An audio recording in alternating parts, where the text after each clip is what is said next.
Après que le roi des ténèbres vous a arrêté et vous a mis en prison spirituelle, ils feront des efforts pour vous lier avec un mauvais esprit. Nous voyons là-bas dans les Actes des Apôtres, 12/7-10. Peter a été arrêté et emprisonné. Il est dit qu'il dormait parmi les soldats, les gardes des prisons. Maintenant, c'est le sommeil spirituel comme nous l'avons vu dans les vidéos précédentes. Mais il y a quelque chose à apprendre ici. Nous voyons que, quand l'ange est venu, il a frappé Peter sur le côté. Sur le côté, côte, il passe la destruction.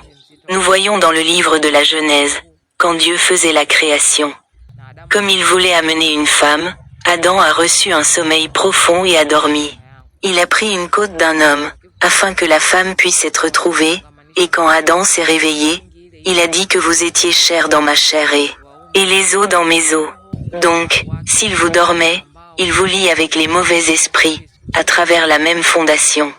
C'est-à-dire que ce sont ceux que nous appelons des hommes spirituels, des femmes spirituelles qui ne sont pas du Seigneur Jésus-Christ. Tout le monde a sa propre côte, mari ou femme, comme Dieu l'a appelé ici sur terre. Il vous lie avec la côte, homme, femme, qui n'était pas destinée par le Seigneur Jésus-Christ, à travers ces fondements de l'élimination de la côte et à trouver une femme. Alors si vous êtes un homme, ils vous lieront avec un mauvais esprit féminin et si vous êtes une femme, ils vous lieront avec un mauvais esprit masculin. Vous verrez dans le monde spirituel, vous êtes avec un homme ou une femme partout où vous allez. Vous vivez ensemble spirituellement. C'est comme si vous étiez mariés.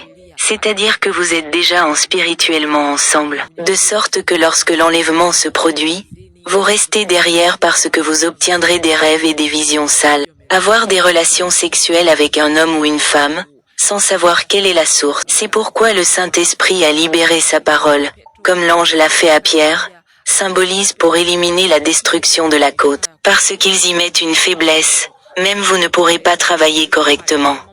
Vous êtes en prison spirituellement et il vous contrôle. Cet esprit maléfique vous contrôle, et vous ne pouvez rien faire sans qu'il décide d'abord.